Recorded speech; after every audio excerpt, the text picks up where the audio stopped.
Les Congos, c'est notre pays. Les Congos ne manquent pas d'hommes capables pour relever les défis de ce grand pays, l'espoir pour l'humanité. La question que l'on se pose, est-ce que les Congolais sont conscients réellement du rôle que la RDC est censée jouer pour le développement de l'Afrique et de l'humanité? Voilà pourquoi aujourd'hui, pour vous, on a fait l'effort d'aller chercher l'homme que vous nous avez exigé, que nous puissions parler avec lui, parce que lui, il est dans tout, mais il est aussi politique. Il fut un ancien, je peux dire, cofondateur, je ne sais pas s'il y a des anciens cofondateurs, mais il est cofondateur de l'ensemble pour la République, le parti du président Moïse Katumbi. Aujourd'hui, l'homme a fait un autre choix. Je ne sais pas pourquoi. Il est maintenant dans un regroupement politique. Il est dans un regroupement politique de progressistes. Un regroupement politique conduit par un homme intelligent de notre pays, les sénateurs Badibanga. Il est également Premier ministre, l'homme qui a faire ses preuves à l'époque. Aujourd'hui, il est du côté du chef. Il est en train de servir la nation à sa manière. La personne que nous avons invitée aujourd'hui s'appelle Isaac Bakoukou, un vrai Anamongo. Isaac Bakoukou, soyez le bienvenu. Bonsoir. Votre tenue nous intimide. Pardon? Votre tenue nous intimide. Pourquoi le choix de cette tenue? Parle un peu haute voix, j'entends pas bien. Votre tenue nous intimide. Pourquoi le choix de cette tenue? Mais c'est une tenue comme toutes les autres tenues. Oui, bon. Écoutez, je suis quand même un de jeunes notables, Mongo, Anamongo, et notre totem, c'est le léopard. Et aujourd'hui, comme vous m'avez invité, donc vice-président national de la Ligue nationale des Anamongo, chargé de la jeunesse, et puis nous avons perdu un fils Anamongo, Chérubé Okende, que vous connaissez, avec qui j'ai entretenu de très bons rapports. Je vais profiter pour présenter mes condoléances à sa famille élargie qui est la Ligue nationale des Anamongo, et puis sa famille au niveau de la communauté des bases à Kouchou Anamongo. Et nous demandons simplement que la justice fasse son travail, malgré qu'il y a quelques petits problèmes dans notre justice, mais il y a certains magistrats et d'autres juges qui font correctement leur travail. Voilà, nous allons essayer un peu de décrypter les grandes lignes d'actualité avec vous, mais parce que vous avez porté cette tenue, permettez-moi de demander la photo de l'ancien. Merci, monsieur Philémon. Je sais que vous êtes en complicité avec le public et moi. L'homme que vous voyez ici, il s'appelle Mobutu. Je pense que là où il est très mal à l'aise. Parce que quand il regarde le grand Équateur aujourd'hui, il semble que vous n'avez pas compris sa vision. Le grand Équateur, c'est les derniers des provinces ou des villages où vous vivez encore à l'âge de la pierre polie, taillée et autres. Pourquoi ces secteurs, ces contrées ne se développent? Non. Quand vous dites que le grand Équateur n'a pas compris sa philosophie, sa vision, c'est archi faux. C'est tous les Congos. Oui, quand je vous dis, je vous donne un exemple, la zarianisation. Oui. Et la zarianisation ne concernait pas les gens de l'Équateur. C'était national. C'est-à-dire que il avait une vision, il avait une philosophie que les Congolais n'ont pas compris. Mais qu'aujourd'hui, les Congolais regrettent. Vous savez, en tant qu'être humain, nous avons de bons côtés et les mauvais côtés. Le bon côté, il faut l'exploiter parce que ça rend du service à la progéniture. Mais le mauvais côté, mais c'est des côtés parce que ça ne nous a pas permis, les côtés sociaux, tout ça, les concerts. Mais aujourd'hui, si le Congo existe encore il a sa part des lettres de noblesse. L'unité nationale. On peut monter, faire tout ce qu'on peut dire. L'unité nationale, il a incarné ça. Et aujourd'hui, si nous existons, parce que il y a eu des calculs, il y a eu, mais jusqu'aujourd'hui, le Congo reste un et indivisible. Vous parlez de l'unité nationale, ça oui, je me rappelle, Mobutu avait dit, je suis même prêt de faire le pacte avec les diables pour les haïr à l'époque. Mais restons d'abord du côté du développement du Grand Équateur. Quand nous parlons Grand Équateur, nous voyons le Grand Équateur, il y a plusieurs territoires, tout ce qui va avec. Mais vous avez dit quelque chose ici, la zarianisation. Oui. C'était Mobutu. C'était pas seulement pour les Équatoriens, mais c'était pour toute la République à l'époque. Voilà. Alors, je me pose la question, il y a ceux qui pensent que c'était mal réfléchi quand Mobutu a lancé cela. Et aujourd'hui, vous vous rappelez, Matata Ponyo, il y a avoir un procès par rapport à la zarianisation. Est-ce que c'était bon, c'était pas précipité? Non, ben nous vivons ça aujourd'hui. Lui, il disait qu'il ne pouvait pas concevoir que le maïs produit au Congo soit vendu par les Portugais. Mais nous vivons ça aujourd'hui. Les supermarchés, ce sont les expatriés. Oui, ouais, les Indiens, alors, les Chinois et autres. Peut-être avec le recul, moi je pouvais dire que c'était pas préparé, c'était pas bien préparé. C'était précipité. Oui, c'était pas bien préparé. Parce que l'idée en soi n'était pas une mauvaise idée. Que le Congolais vende des allumettes produites par les Congolais. Vous comprenez? Ils concevaient ça très mal. Mais malheureusement, il fallait, avant de procéder à cela, il fallait préparer les gens. Parce que quand vous êtes en commerce, on peut vous donner un commerce florissant. Mais vous avez le stock.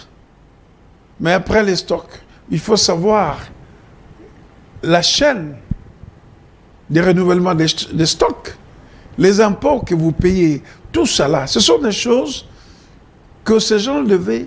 Il y a là des gens qui sont venus comme le blanc parti, comme moi je suis dans ce fauteuil, je suis là, allez, apportez-moi la voiture là, allez, achetez-moi ça, et puis en fin de compte, c'est la faillite. C'est l'impréparation de cette décision-là. Mais ce n'était pas une mauvaise donc décision. Les Aïrois à l'époque, il n'y avait pas assez évolué.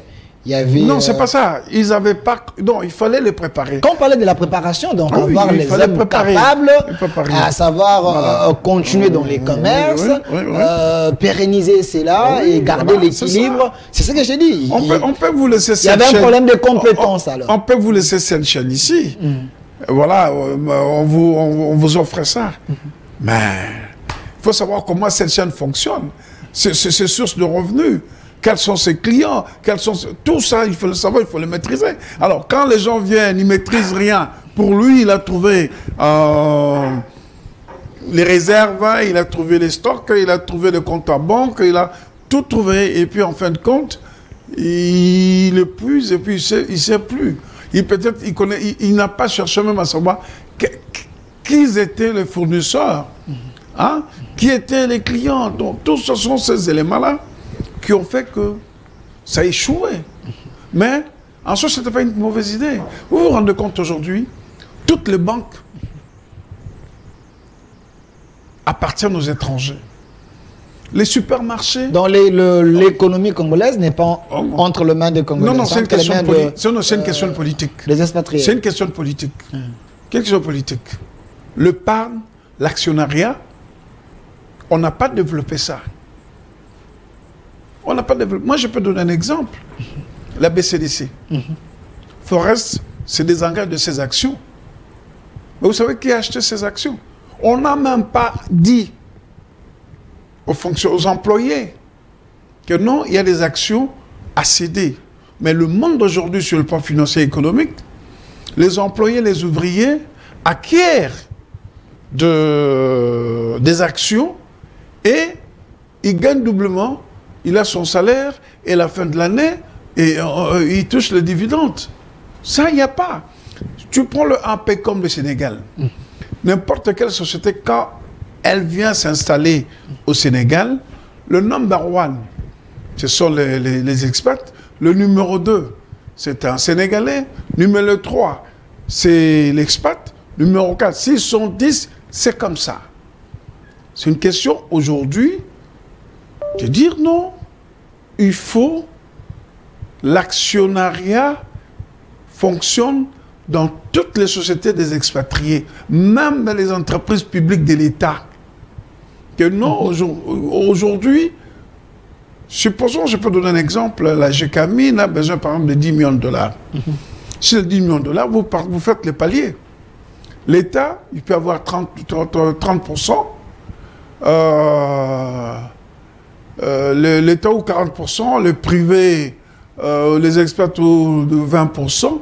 Les restes, les Congolais souscrivent. Si l'action est à $1, peu importe la personne, si une personne qui achète 1000 actions, il achète autant d'actions, et ça va permettre même un bon contrôle de la gestion des entreprises. Mais vous voyez les entreprises ici, une société 100% expat. Et c'est très dangereux pour le pays. Est-ce que c'est le problème de nos lois ou c'est parce que ces expatriés ont une influence sur nos autorités? Dans un premier temps, c'est le problème de la législation. Okay. Il faut que ça soit légiféré. Il faut des plafonds, il faut la majorité des blocages. On ne peut pas... prenons par exemple la société Congo Airways. Oui. Congo Airways a des problèmes. Mais si aujourd'hui, on présente un business plan, un plan financier sérieux, et qu'on répartit, on dit, bon, pour renflouer le caisse de la Congo Airways, pour que Congo Airways puisse acquérir des avions, on a besoin de temps. L'État, vous voulez souscrire à hauteur de combien de pourcents? Les experts, à hauteur de combien de pourcents? Et vous pouvez déjà catégoriser. À ce moment-là, moi, les simples citoyens, si c'est $1, si je mets $1000 d'actions au sein de Congo Airways, mais le jour de l'Assemblée générale, il y aura un contrôle. Vous avez fonctionné pendant une année. Faites-nous le rapport, le bilan.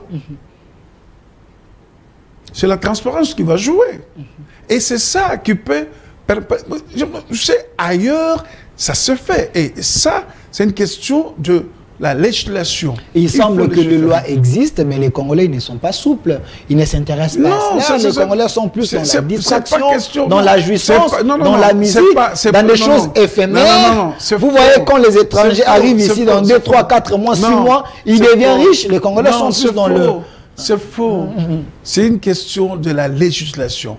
Vous savez, quand les appels d'offres à la Banque centrale ont souscrit les bons d'État, n'est-ce pas? Et pourquoi pas, on fait les appels d'acquisition d'actions. Parce que lorsque vous acquérez des actions, chaque fin de l'année, il y a une assemblée générale pour présenter le bilan du fonctionnement de l'entreprise. Est-ce que vous avez fait des bénéfices ou vous avez fait des déficits, etc., etc. C'est une question de la législation et de l'organisation et de la publicité. Parce que je vous ai donné un exemple. Forest s'est désengagé de ses actions au niveau de la BCDC. Mais il y a eu d'autres personnes qui ont acquis. Même les employés de la BCDC n'étaient pas au courant qu'on était en train de... On avait caché l'information. Ça, voilà. Donc, il faut vulgariser les offres. Alors, sur le plan financier, premier principe, c'est la transparence. Okay. Et si un employé est actionnaire dans une société, il triple l'effort, il triple son fonctionnement. Parce que c'est que s'il travaille mieux, en dehors de sa rémunération, il pourra à la fin de l'année avoir aussi ses dividendes. Merci, Monsieur Isaac Bakoukou. Je précise que vous êtes au cadre dans un regroupement politique, le progressiste, avec le sénateur Sami Badibanga, l'ancien Premier ministre, et aussi vous êtes fermier, agriculteur et entrepreneur. Parlons-en, parce que vous êtes de Grand Équateur. Monsieur Philémon, donnez-moi un peu l'illustration de quelques images que j'ai à trouver dans les réseaux sociaux. L'homme qui est ici, vous ne vous contentez pas seulement de bureaux climatisés. Vous êtes aussi sur terrain. Vous croyez réellement aux paroles du chef de l'État qui avait dit qu'il faut que le sous-sol puisse prendre revanche sur les sols? Vous pensez réellement? Tout à fait. Parce que c'est un rêve d'enfance. Vous comprenez? Là, vous voyez, c'est le piment. Ça, c'est moi. J'avais des catégories de piments. Okay. Il y a les piments que je voulais. Ce sont des piments de bec d'oiseau qui sont venus des Antilles. Alors, cette catégorie, je voulais les sécher. J'étais en train de les sécher. Et les autres, au mois d'août de l'année dernière, j'ai expédié plus de 800 kilos de piments. Okay. Alors, c'est un rêve d'enfance. J'ai rêvé d'être agriculteur et être aussi armateur. Okay. Alors, inspiré par les étendues des champs de maïs que je vis en Europe, des betteraves, de pommes de terre, de pommes, de cerises, de poivres, et ça m'a beaucoup inspiré. Et quand je voyais aussi nos papas comme Bemba Saolona, qui restaient à Boamanda Gemena, et notre vieux Lomate Titingi qui restait à Lukule à Mabérou, ça m'a inspiré. Alors, il m'est arrivé une fois, j'étais désigné et nommé conseiller chargé des relations extérieures du gouvernement de Grand Équateur. Et à partir de là, j'avais la mission de promouvoir la province du Grand Équateur, à l'époque pas l'Équateur démembré, Grand Équateur. Et quand je suis arrivé là-bas, j'avais acquis un terrain depuis 2011, mais je ne l'avais pas exploité. Alors, quand je vis que le chef de l'État, dans son programme, parce qu'il y a plusieurs programmes, il y a plusieurs projets, et il y avait aussi un projet, comme vous avez dit, que le sous-sol doit reprendre sa revanche sur le truc. Alors, il a un projet, un programme, un agenda agricole de la transformation. Là, vous voyez, nous avons récolté le manioc, on l'a mis dans l'eau, maintenant on est en train de les sécher. Et les moulins sont en route pour que nous puissions les transformer en farine de maïs. En farine de manioc. Parce que c'est ça, l'agenda du chef de l'État sur le plan agricole. Lui, il faut l'autosuffisance alimentaire. On peut même avoir le PAM de bien sûr, il y a aujourd'hui, j'aurai 20% du pain que nous consommons, c'est la farine de manioc et la farine de maïs. C'est-à-dire que un pays, avant de développer, avant de penser des grandes technologies, il faut d'abord nourrir le ventre. Alors, la Chine aussi s'est développée. Il a commencé d'abord avec l'agriculture. Et alors, maintenant, vous voyez, il y a ces maniocs, alors une fois séchés, on va le moudre et les conditionner dans les sacs, marque dynamique de l'Oma Isaac Bakoukou ou Odaye. Parce qu'en fait, c'est dans le cadre de la dynamique de développement Isaac Bakoukou Boliko où nous avons l'agriculture, l'élevage, la pisciculture, le transport fluvial, nous avons le sport, la santé, etc. Donc, alors, nous avions commencé avec l'agriculture. Deuxième phase, c'est le transport fluvial. Et puis, nous avons pu avoir une marraine pour le sport, Madame Lingenga Kati, on a disponibilisé 1 hectare pour les activités sportives. C'est-à-dire qu'on aura le football, on aura le basketball, handball, etc., etc. Et nous avons un partenaire, je dirais même des partenaires. Le premier partenaire, c'est Odaye, Organisation Développement pour l'agriculture à l'Équateur, qui est pilotée par Madame Janine Yanga Lokindola, les DG de AVC Construx et de Nina River et établissement d'INA dans l'hôtellerie. Alors, c'est elle qui nous fournit les semences et nous donnons sur ces semences-là à nos partenaires. C'est ainsi que nous avons commencé avec le maïs. Après le maïs, c'est le manioc. Après le manioc, nous avons mis le palmier. Et une fois que, comme on a enlevé le manioc, on va poser les cacao. Parce que vous ne pouvez pas concevoir un pays comme la Côte d'Ivoire, qui a la superficie du Grand Équateur, est premier producteur du cacao.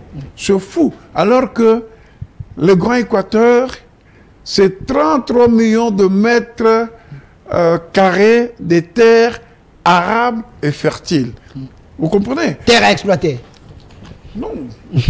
Alors, c'est quoi le problème? Le problème, c'est qu'il nous faut un projet ambitieux, sérieux et soutenu au niveau du gouvernement via le ministère de l'Agriculture. Parce que ce qu'on a fait là, nous avons fait... avec vos moyens propres. L'agriculture artisanale. Alors que l'agriculture aujourd'hui, il faut une agriculture mécanisée. Même si vous allez en Europe, vous entendrez qu'on vous parle de la PAC. La PAC, c'est quoi? C'est la politique agricole commune, dans laquelle l'Union européenne subventionne les agriculteurs, permet aux agriculteurs d'accéder au crédit, et si les agriculteurs produisent plus, les surplus là, c'est l'Union européenne qui rachète. Et vous verrez, dans certaines missions humanitaires, le produit de l'Union européenne. Vous savez que le surplus que l'Union européenne avait acheté, et il envoie dans les aides humanitaires. Donc, il faut soutenir les agriculteurs comme nous autres. Et je ne suis pas seul. Parce que j'étais aussi... Vous voyez ces maïs-là? Ces maïs-là viennent... Les semences que nous avons reçues, donc Odaï, Madame Janine avait reçu ça de un de ses partenaires qui venait de Tanzanie. Et nous l'avons cultivé selon la technique qui nous a été imposée. Et quand vous voyez ces maïs-là, ils sont blancs. C'est comme le maïs qui vient de Lumbashi, hein? Ils sont blancs. Alors, il a la même mission que Odaï a. Ces maïs-là, il faut faire les effets multiplicateurs des semences. Et ça doit revenir des semences pour qu'ils soient propagés à travers la République, bien entendu, comme nous avons commencé à l'Équateur. Mais il faut... L'appui du gouvernement. Mais j'ai suivi quand même le ministre de l'économie, les 100 premiers jours de ce ministre.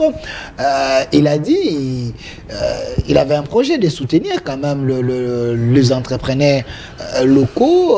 Vous voyez ce que nous faisons. Mettre un peu de moyens à leur disposition. Peut-être vous étiez distrait, il fallait aller vers eux. Vous voyez ce que nous faisons là.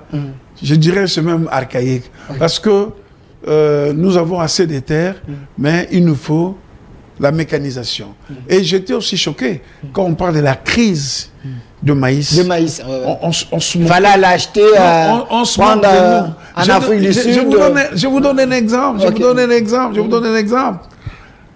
Le Grand Équateur, la grande province orientale, vous prenez une partie de Bandundu. Il y a un boulevard naturel qui est le fleuve.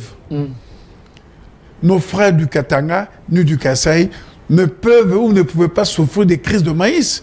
Parce que dans ces histoires-là, s'il y a des projets, il y a une bonne réforme agraire. Parce qu'il y a des gens qui détiennent des terres, qui ne les exploitent pas. À un moment donné, l'État peut décider de reprendre ces terres-là pour donner aux gens qui sont prêts à exploiter.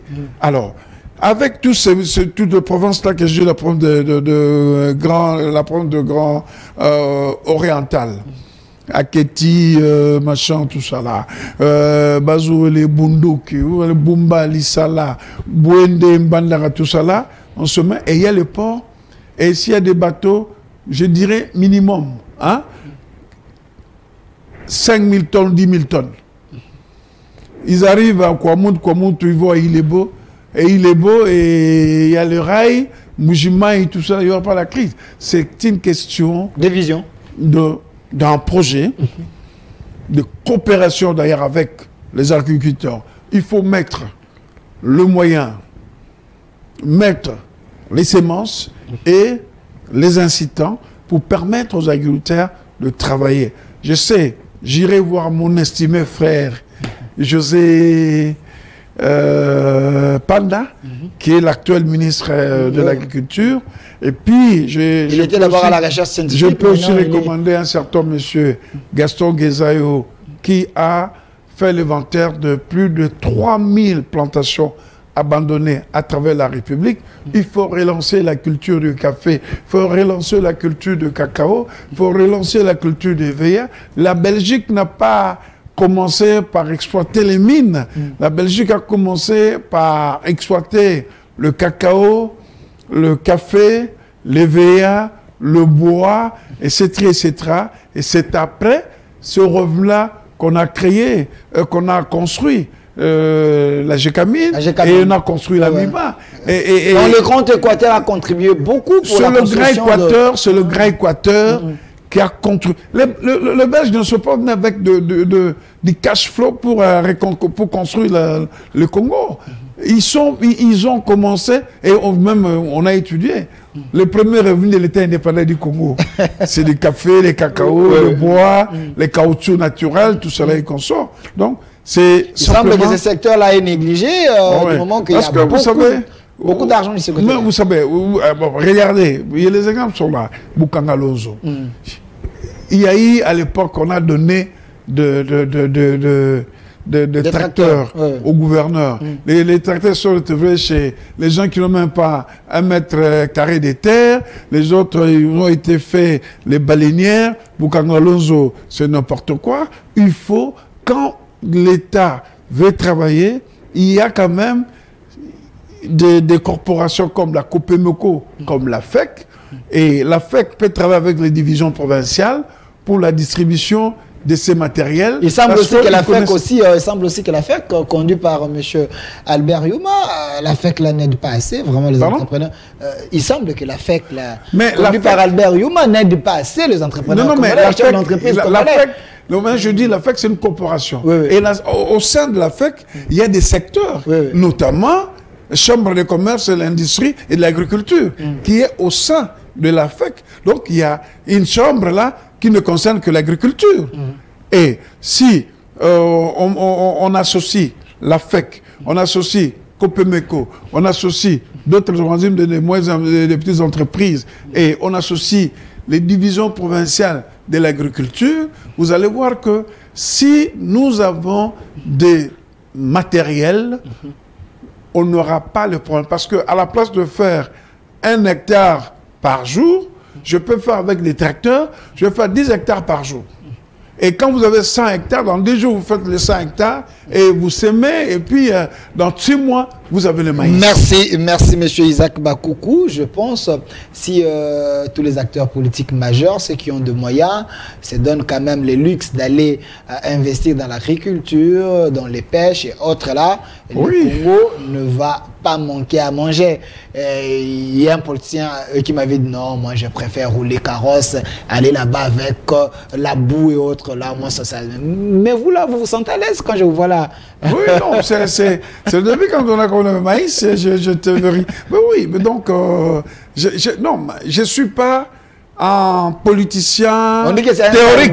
Non, je ne suis pas un politicien théorique. Je suis d'ailleurs un poissonnier aussi. Je vais aussi. Parce que mon objectif. Ce n'est pas une humiliation pour vous. Je suis poissonnier.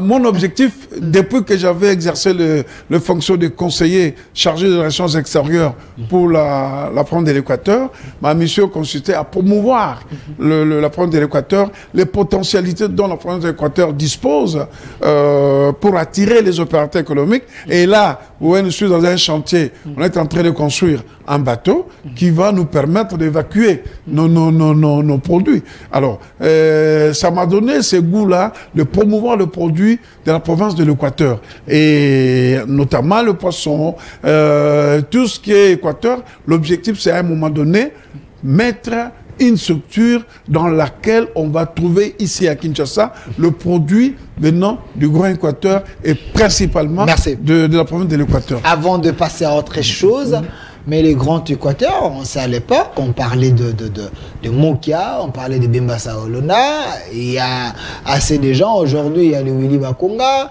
nous avons celui qui à l'aménagement du territoire, qui s'appelle comment de Ouidal ici, Ouidal.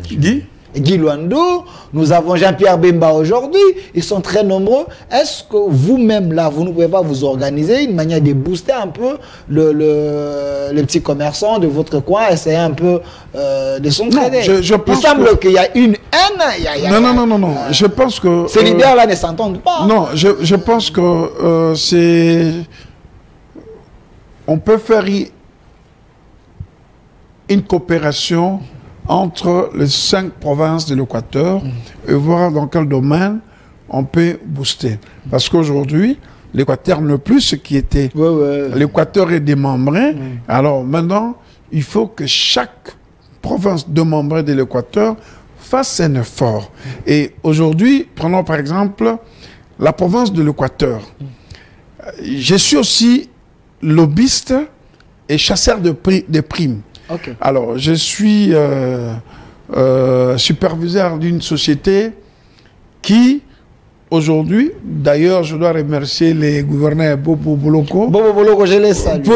Pour sa disponibilité, parce que ce n'est pas donné à tout le monde. Hein. Okay. Quand vous venez avec un projet, vous proposez un gouverneur, et vous savez comment ça se passe, mais il a été disponible par rapport au projet gouvernemental porté par le ministre d'État Ubota et exécuté par la société Stever Constructs, dont le PDG n'est autre que M. Mike Kassenga, et moi je suis le superviseur pour le Grand Équateur. Le projet c'est quoi? Le projet c'est pour pallier à la crise de l'eau potable. Okay. Alors maintenant, les mécanismes, c'est-à-dire de mettre le fontaine d'eau à travers le province. Chaque province va disposer 32 forages, 32 fontaines d'eau potable à travers le forage. Okay. Et quand nous sommes allés à Bobo, il nous a bien accueillis, il nous a disponibilisé un entrepôt. Et aujourd'hui, si tout va bien, nous irons inaugurer 20 fontaines d'eau potable. Sur 32. Alors, dans la ville de Mbandaka. Okay. En attendant que la régie des eaux essaye de régler les problèmes de distribution d'eau. Et ça travers la République. C'est le ministère du Développement rural qui pilote ça. Et les travaux exécutés, je répète, par la société Stever Constructs, qui est le PDG, c'est M. Mike Kassenga, qui est le patron de cette société. Et là, voilà. Et puis, comme j'étais là, nous avons aussi avancé au niveau de la Mongala, au niveau de la Chouapa, et nous allons au niveau du Sud-Oubangi, nous cherchons au niveau du Nord-Oubangi, parce que l'eau, c'est la vie. Deuxième chose que nous avons fait à l'Équateur, compte tenu de la crise de courant, le gouvernorat de l'Équateur a signé un accord pour la construction d'une centrale électrique à travers le panneau solaire avec la société américaine AEG de 137 mégas. Donc c'est largement suffisant. Je veux seulement dire que chacune ou chaque province doit fournir un effort et on peut arriver dans certains domaines faire une coopération pour booster et pour bénéficier de ce qu'on pouvait faire. Mais pour le moment, je pense que chaque province doit travailler. Merci. Merci. Les besoins est tellement grand pour les 5 provinces de Grand Équateur. Espérons que avec le développement également, le projet du développement de 145 territoires, parce que, ça aussi, ça va aussi aider pour que... L'Équateur va se développer parce que nous avons un partenaire qui a une volonté de nous aider à nous développer. C'est le président de la République. Félix avec le projet de 145 territoires, il semble que ce projet-là, c'est de la poudre aux yeux. Pardon? Le développement de 145 territoires, il semble que c'est de la poudre aux yeux. Non, ça fonctionne. C'est du chimère. C'est quelque chose. Tu sais, moi, je suis... D'ailleurs, laissez-moi saluer quand même mes compatriotes, mes frères du territoire de Bolomba, un des plus grands territoires qui peut s'exercer dans la province de l'Équateur. l'Équateur. Et dans notre territoire, nous aurons aussi ça, et voire même le forage, on va arriver jusque là-bas. Et non, moi je suis un municipaliste. Et je vais à Bolumba, dans mon territoire, et je conseille à certains de mes amis d'autres territoires d'aller investir dans les territoires, dans nos territoires. Parce qu'on ne peut pas parler d'un développement d'un pays si au niveau des bases, il n'y a pas un semblant de développement, où on ne fait pas un effort de développer. Ce qui fait défaut, simplement, les routes et nos bacs, qui, ça fait 12 ans, 13 ans que le bac de Bolomba est en panne. Je plaide auprès du DG de l'Office des routes et son DGA, y compris l'implication du ministre des Travaux publics, parce que la route, même la route des desserts agricoles, ça constitue une vie. Alors, on m'a envoyé l'image de quitter Bolomba pour aller à Ingende, c'est malheureux. Alors que si ces routes-là sont bien arrangées, il y aura le transport des marchandises, les gens vont circuler, il y aura moins de naufragés. Il y aura moins de naufragés parce qu'ils prennent souvent les embarcations de fortune. Merci. Moi, je plaide pour ça. Merci. Là, je lance directement le message au ministre des Travaux publics, M. Alexis Guissaro. Monsieur, c'est très sympa. Oui, très sympa. Il travaille beaucoup, mais il y a certaines routes qui posent problème jusqu'aujourd'hui. Il y a le natif de ces coins qui est en train de hausser les tons. Vous demandez une faveur pour que le peuple de ces côtés-là se retrouve. Nous voulons bien que Kinshasa soit inondé avec la nourriture. Au fin fond là-bas, il y a de quoi manger, mais il n'y a pas de route. Donc, ça pose problème. Espérons que vous allez réagir. Alors, évoluons avec vous. Monsieur Isaac Bakoukou, je précise ici que vous êtes du regroupement politique Les Progressistes avec le sénateur, l'ancien Premier ministre, Sami Badibanga. Et j'avais rappelé ici que vous étiez les cofondateurs de l'Ensemble pour la République. Je peux avoir la photo de monsieur Moïse Katumbi, s'il vous plaît, si je peux avoir cette photo ici. Votre ancien patron,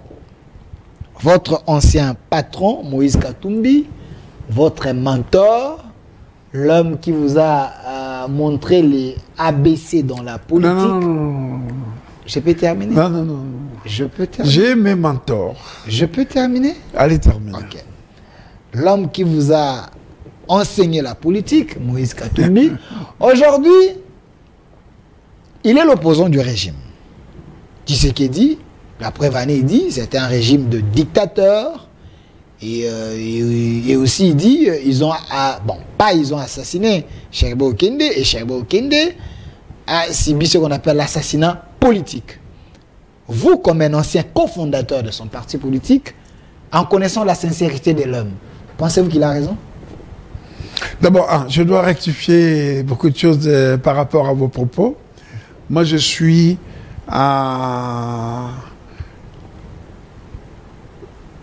issu de l'obédience socio-chrétienne.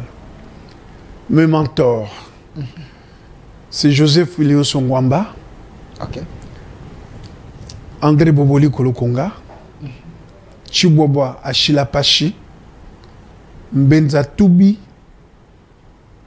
Albert Petit Biombo, c'est lui qui m'a recruté au Parti démocrate et social chrétien, et mon triple brassard, José Ndondo Bonongue Koyakuken Kombe. Je suis cofondateur de l'ensemble parce que nous faisions partie de G7. Et moi, secrétaire national du PDC, Parti démocrate chrétien, cher à José Ndondo Bonongue. Pour des raisons de principe, on a créé l'ensemble pour le changement et puis l'ensemble pour la République. Et mais il n'est pas mon mentor. Donc j'ai un parcours politique. Je vous ai cité les gens qui m'ont formé politiquement. Un parcours politique plus grand que le parcours de Katumbi? Pardon? Non, mais moi, j'ai commencé la politique en 1989. Et Katumbi? Ben, moi, je ne sais pas quand il a commencé la politique. Il a commencé la politique peut-être à l'arrivée de l'AFDL. Hein. Bon, moi, je l'ai fait avant. 89. Moi, j'ai vu AFDL venir, tout ça, là, et qu'on sort. Et donc, lui, il a appris la politique chez vous. Pas pour autant... Il a appris la politique chez vous parce qu'il est venu après vous. Voilà. Donc, Moïse Katumbi. Qu'il neige, qu'il pleuve, il reste celui qui fut mon président du parti Ensemble pour la République. Je lui dois respect et considération. Alors, par rapport aux propos, je suis très mal à l'aise. Très mal à l'aise, pourquoi? Je rappelle que vous êtes de l'Union sacrée. Pardon? Je rappelle que vous êtes de l'Union sacrée. Vous êtes de l'Union sacrée, je rappelle. Oui, je suis... je fais un choix. Oui. Comme tous les autres font leur choix. J'avais expliqué pourquoi j'avais quitté l'Ensemble pour la République. Comme vous l'avez suivi, il y a eu des raisons sérieuses et j'estimais qu'il y avait incompatibilité. Je disais à mes amis que voilà, ce n'est pas parce que je suis avec vous que je n'ai pas d'affinité avec les autres. J'ai plus d'affinité avec le président Tshisekedi, parce que moi, je grandis à Bruxelles. Je fais l'opposition politique extérieure à Bruxelles. Avec Tshisekedi. Quand vous parlez de Bruxelles, c'est le centre de gravité de l'opposition politique à l'époque. Et je faisais partie dans le deuxième parti de l'opposition politique, qui était le PDC, Parti démocrate et social chrétien, cher à Joseph Ileos Ongwamba, André Boboliko, Chiwash Lavassi, le père de Foulé, et Clément Kankou. Alors, j'ai évolué dans la démocratie chrétienne internationale et européenne. J'ai côtoyé de grands de ce monde, surtout dans la démocratie chrétienne. Je suis le grand de ce monde. Vous disiez ça à vos amis? Pardon? Vous disiez ça à vos amis? Oui. Oui, donc les Francis Kalombo, les Olivier Kabila, tous les Salomon Escadela, vous leur disiez ça? Non. Je leur ai dit ça. Et quand ils avaient fait le choix d'adhérer à l'Union sacrée, j'étais d'accord. Et j'avais toujours plaidé de façon que... Parce que quand vous venez... Moi, j'ai passé beaucoup de temps dans l'opposition. Très longtemps. Depuis 1989. J'étais dans l'opposition. Nous avons quelqu'un qui nous a façonné. Les André Boboliko, les Joseph Fuleo, les Tshisekedi sont des oiseaux du même plumage. Ils ont évolué ensemble. Donc, c'est bon. Quand ils étaient, je dis, c'est bon. Alors, il ne faut pas vouloir une chose et son contraire. Lorsqu'on engage, vous savez, j'aime beaucoup la Russie pour certaines choses. Parce que les gens qui ont changé l'Union soviétique, ce sont fils maison. Commencé avec Gorbatchev, la perestroïka, même lui-même qui avait instauré la perestroïka, il a été emporté avec Boris Yeltsin. Boris Yeltsin, il y a Poutine. Donc, ce sont les gens de l'intérieur, interne ou à l'intérieur. Et s'il faut faire des choses, il faut les faire à l'Union sacrée. Donc, vous étiez contre quand Katumbi et, non, moi je suis discipliné. Et certaines personnes faisaient l'opposition en étant dans le pouvoir. Oui, vous trouvez ça un peu... C'était aberrant, c'était pas correct. Vous avez mis un directeur de cabinet adjoint et vous sortez, vous critiquez le gouvernement. La meilleure des choses, c'est de pouvoir sortir les gens que vous aviez placés et quitter, et après, venez critiquer le gouvernement. C'est malsain parce qu'à un moment donné, il faut s'assumer. Et les gens ont parfois du mal à s'assumer politiquement pour faire plaisir aux autres. Et nous ne sommes pas des moutons. Moi, je ne suis pas un mouton.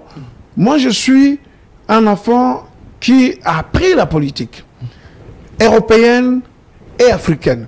J'ai participé beaucoup les élections au Bénin, de Mathieu Kérékou et de Wade. Abdoulaye Wade. Au Sénégal.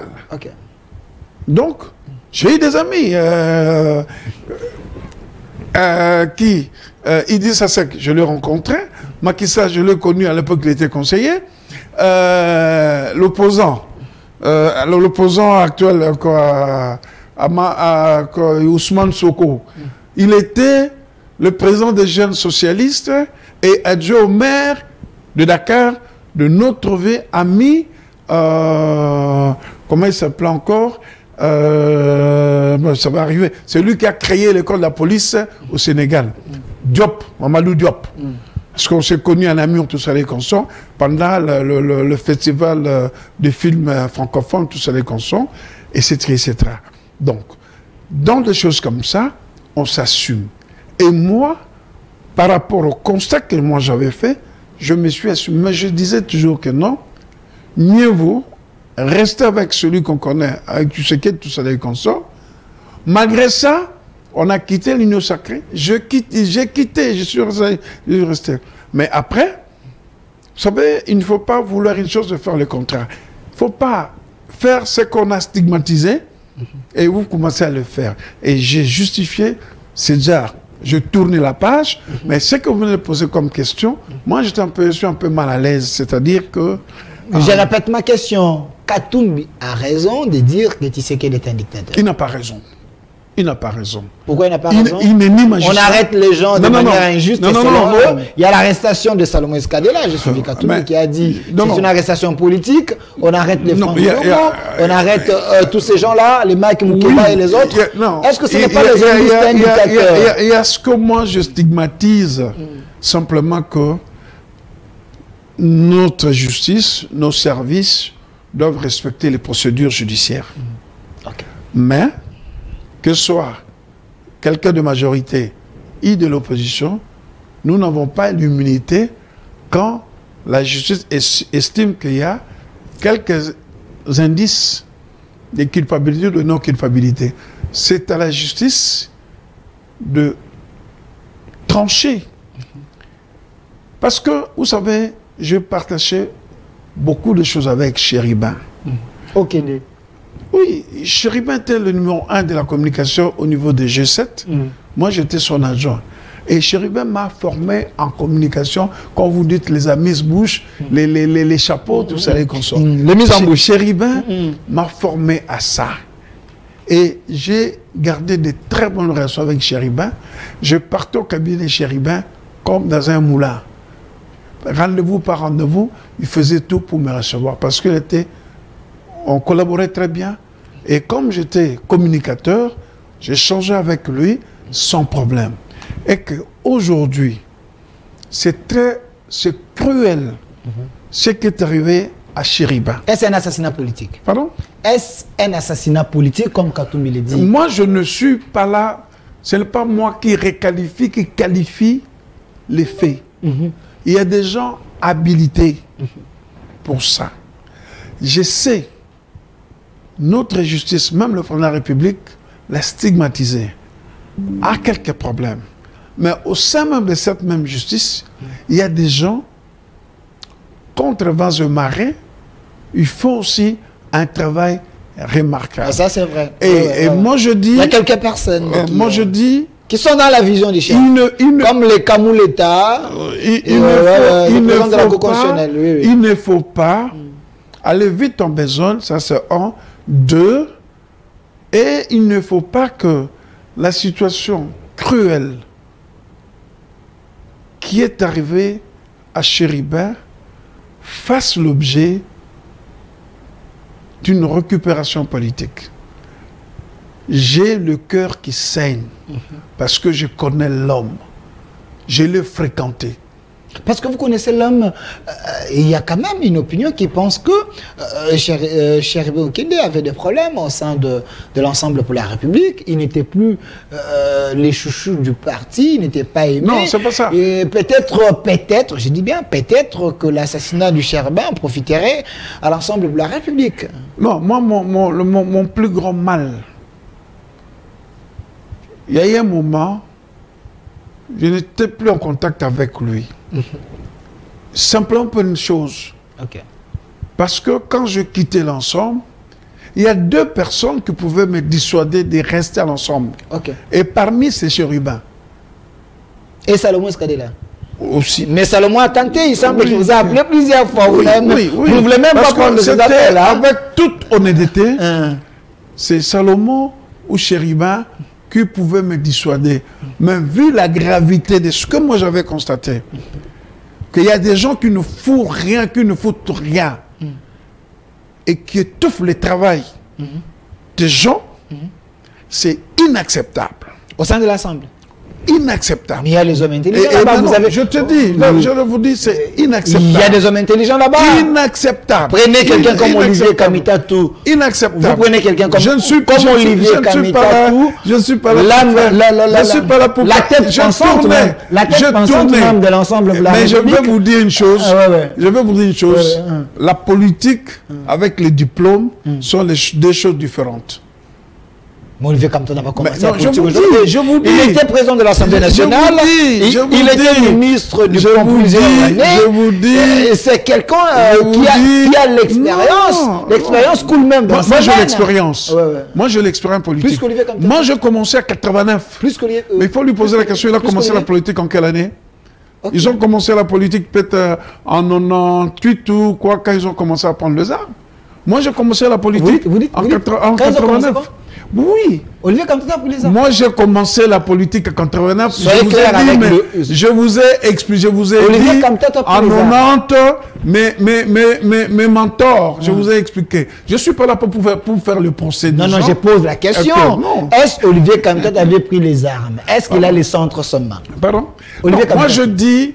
Non, moi je dis... Non, c'est de l'histoire, non? C'est de l'histoire, je pose la question. Non, je ne dis pas ça. Il ne faut pas me dire ce que je n'ai pas dit. Moi, je dis simplement que moi, j'ai commencé la politique en 89. En 90, j'ai adhéré au PDC, recruté. Alors, il faut voir les gens qui sont venus après par rapport à moi. Et je dis simplement que avoir des diplômes ou bien parler le français, s'exprimer en français, la fondation de... ça vous donne pas le privilège de mieux connaître la politique, de mieux faire la politique. Je ne le pense pas. Je ne le pense pas. Alors, monsieur Isaac Bakoukou, vraiment et quand je l'ai entendu, laisse-moi dire ça, quand je l'ai entendu, il dit, Olivier Kamitatou, quand je l'ai entendu, quand je l'ai entendu dire que c'est le gouvernement qui contrôle les armes. Mais Ngoï Mulunda, les armes qu'il avait retrouvées, Parek, ce sont les armes qui se trouvent dans le gouvernement. Ce pays a connu la prolifération des armes à l'entrée de l'AFDEL et la naissance de certaines rébellions. Et vous n'allez pas demander à un gouvernement post-conflit où il y a eu de mouvements rebelles qui sont rentrés avec des armes, et l'exemple typique Parek du pasteur Ngoï Mulunda qui a pu récupérer quelques armes. Et ces armes-là étaient contrôlées par le gouvernement. Alors, vous savez, moi ce qui me rassure, que celui qui est décédé, c'était proche de moi. Chéribin, on s'est retrouvés à tout moment. Il faut qu'on laisse. Si c'est ces canards boiteux, laissons au moins que cette justice travaille sereinement. Alors, monsieur Isaac Bakoukou, moi j'ai continué encore à dire, c'est vrai, le chef de l'État avait dit, il y a un peu de petits problèmes à notre justice, mais cela ne veut pas dire que tous les animateurs de la justice, c'est des gens qui complotent avec les ennemis ou avec les gens qui veulent détruire notre justice. Il y a les exceptions, j'ai dit bien, il y a le président de la Cour constitutionnelle, Kamouleta, vous pouvez fouiller son passé, il n'est pas dans les sales coups, mais encore dans les sales boulots, c'est quelqu'un qui est en train de faire son travail. Il y a aussi d'autres personnes dans notre justice qui font la distinction, vous voyez. Donc, il faut croire à notre justice. C'est ainsi que moi je dis. Mais aussi, je voulais vous poser cette question avant qu'on change la thématique. Quand vous étiez à l'Ensemble pour la République, je vous regarde en face. On disait de vous, vous n'avez pas le courage, vous n'aviez pas le courage de pointer du doigt le Rwanda. Selon les dernières informations, dans le couloir, on dit Katumbi négocier avec le Rwandais, il avait ses intérêts au Rwanda, voilà pourquoi il n'avait pas le courage de lui dire. C'était quoi la politique? Non. Vous aviez peur de Kagame? Non. je vous ai répondu l'autre fois sur un plateau ici. Vous savez, il pointait, il parlait, mais la voix officielle. La voix officielle, c'est quoi? S'il fallait poser cette question, il faut poser ça aux gens de PPRD, les gens du FCC, parce que, qu'on ne veut ou pas, Katoum n'était pas le président de la République. Il y a eu un président de la République pendant 18 ans.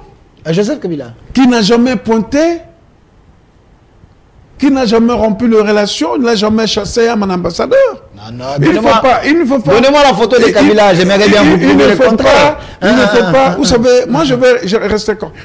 Katumbi fit mon président, il restera mon président et je le traiterai avec beaucoup de respect. Et c'est une question de principe et d'éducation. Mais quand tu as condamné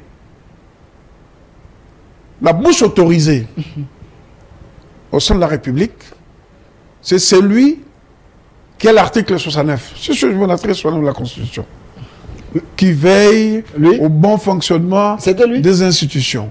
Ils n'ont jamais condamné, ils n'ont jamais pointé du doigt Kagame, tout cela et consort. C'est faux. Non, bah non. Moi, Pius Romain, la manière, et Ferdinand Kambere, ils m'ont envoyé une vidéo, Kabila aux États-Unis, en train de pointer du doigt. Attendez. Rwanda. Regardez le bras de fer qu'il y a aujourd'hui entre Kagame et le président Félix Tshisekedi. Alors, vous pouvez dire quoi? Non, parce que c'était votre allié. C'était votre allié, c'était votre frère. Non, c'est pas votre allié, votre frère. Non, c'est pas ça. La discussion entre les deux frères, on peut le comprendre. Même les deux frères, président Maréchal Mobutu avait dit, pour l'intégrité de la République d'Isaïr, je peux me faire un pacte avec le diable. On ne joue pas avec la souveraineté de l'État. On a dit qu'on avait décimé l'M23. Oui, Kabila l'a fait. Non, quelque chose qu'on a défait ne peut plus réapparaître. Mamadou Ndale est mort. Non, je dis non. Mamadou Ndale est mort. Il n'y avait plus l'M23. Il semble que c'est le sacré. Vous avez ressurgi. Non, quand on a défunt quelque chose, ça ne peut plus réapparaître. Vous comprenez? Non, c'était des simulations. Vous dites? Des simulations. Kabila n'avait pas dit la vérité au Congolais. Non. Pour moi... C'était les arrangements d'amiable. Non. Je ne parle pas de Kabila. Moi, je dis simplement que... C'était les arrangements d'amiable. Non. Vous parlez de simulation. Parce que quand vous c'est la langue française. Vous parlez de la simulation. C'est la langue française. Donc, le M23 ne s'était pas... décimé. C'était les arrangements à l'amiable. Mais je n'étais pas décimé. Kabila a menti au Congolais. Pourquoi on a mis les mécanismes de trucs ici, non, les mécanismes d'Addis Abeba. Pourquoi? Pourquoi est-ce qu'on l'avait défait par la force ou par des accords? Alors, M. Jacques Bakoukou, l'homme qui est ici, Joseph Kabila, c'était un résistant. Pensez-vous qu'il a raison de résister? Pardon? C'était un résistant. Pensez-vous qu'il a raison de résister contre un régime qui viole la Constitution? Je ne pense pas. Qui viole la Constitution. Je ne pense Parce pas. que Kabila marche avec sa Constitution. La résistance, là, c'est moi. Il est inapproprié. Après avoir dirigé un pays pendant 18 ans et que vous rentrez à la résistance, ça n'a aucun sens. Parce que vous avez dirigé ce pays pendant 18 ans. En dirigeant le pays pendant 18 ans, il a la maturité de comprendre ce qui se passe dans ce pays. Il ne peut pas résister. Il va résister contre moi. Contre celui qui a vécu, avec qui il a fait la passation pacifique de pouvoir. Merci. Alors, M. Philémon, la dernière question. Je peux avoir la photo du président de la CENI ou les chefs de l'État, tout dépend de vous. Est-ce qu'on aura les élections apaisées ou un dialogue? Est-ce qu'on aura les élections apaisées ou un dialogue? Parce que Faïlou a boycotté les élections, le PPRD boycotte les élections, il y a autant de partis politiques qui boycottent les élections. On aura les élections du sang en 2023 ou les élections apaisées. Vous avez la mémoire courte, vous autres. Hein? Aller voter, c'est un droit. De ne pas aller voter, c'est aussi un droit. Vous savez bien. Forcer les gens pour ne pas voter, faire les faussetés, les forcer, ça aussi c'est une violation de la Constitution. Non. Moi je vous ai dit, ne pas aller voter, c'est un droit. Aller voter, c'est aussi un droit. Vous n'avez pas... Il faut pas avoir la mémoire courte. Hein. Moi, j'ai toujours... comme la mémoire d'éléphant, là. Il y a eu quelqu'un qui a dit...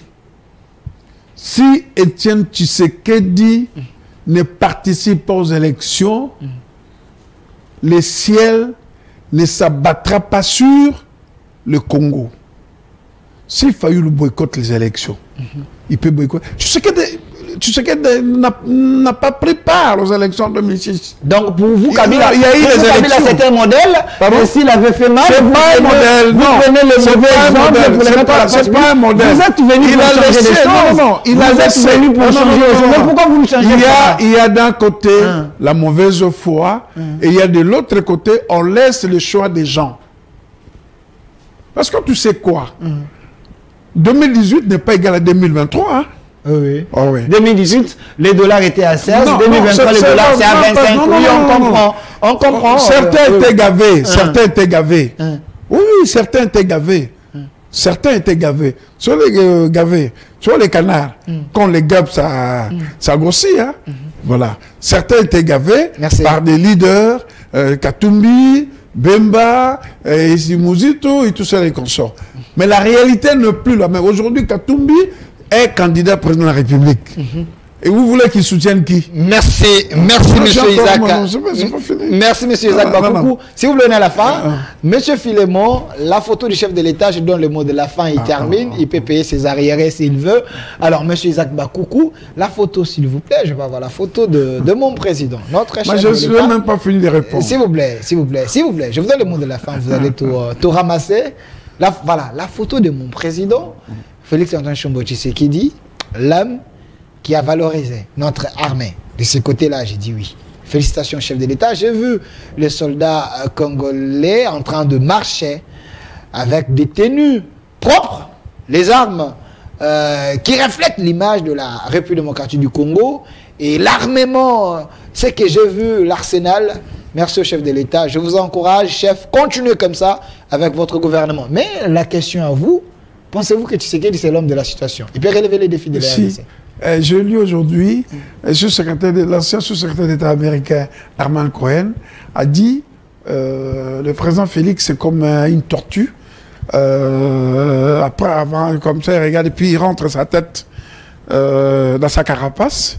Et quand il sort, et puis, un civil ne peut pas organiser une armée comme il a organisé ça, et c'est comme ça que la communauté internationale ne comprend pas vraiment sa nature, et quand il sort, il est toujours gagnant. Donc les gens ont mauvaise pensée du président de la République. Il faut nous demander, nous qui l'avons côtoyé, dans l'opposition. Moi, je l'ai toujours considéré comme Mohamed Ali. Vous connaissez Mohamed Ali? La pratique de Mohamed Ali pour gagner le combat. C'est le président Félix Tshisekedi. Alors, pour terminer, je voulais dire un mot à ma sœur, Janine Yanga Lokindola. Son crime, c'est d'être la veuve de M. Van Kunsem. Son crime, c'est d'être la maman des orphelins et des orphelines. Son crime, c'est d'être la DG de la société AVC Construct. Et son crime le plus odieux, c'est être propriétaire de la concession AVC sur l'avenue de la Paix, Dieu Brasserie. Mais moi, je vais dire ceci que c'est le sang. Je suis désolé de voir même, on parle de père et de mère, mais cette dame est maltraitée, persécutée par l'étranger qui est en train de lui ravir sa concession. Et Tchani nous parle des pères et des mères. Et je suis même choqué aussi de voir ses frères du Grand Équateur, les députés de Bolomba, les députés de Bassankoussou, les députés de Lukolela, les députés de Ingende, les députés de Bikoro, les députés de Makanza, les députés de Bomongo, quand ils arrivent en Bandaka, sur le miroir, mais elle est en train de pleurer dans les chaînes de télévision. Même sa justice ne la comprend pas. Et je ne comprends pas pourquoi ses frères de l'Équateur, les députés n'en parlent pas. Ils ne vont même pas la voir. Qu'est-ce qui se passe? C'est triste, hein? C'est triste, il semble. Il semble parce que et moi, je lui dis ceci. Non, je lui dis, qu'il neige, que pleuve, advienne que pourra. Si sa justice du Congo ne lui remet pas dans son droit, il y aura une justice divine. N'oubliez pas que nous serons tous de veufs, de veuves, des orphelins. Peut-être aujourd'hui, c'est peut-être elle. Mais demain, ça sera peut-être pire par rapport à ce qu'ils sont en train de faire. J'ai lu dans les réseaux sociaux, il semble qu'il y a un Indien, M. Harish Jaktani, c'est celui-là qui tourmente moi, je dis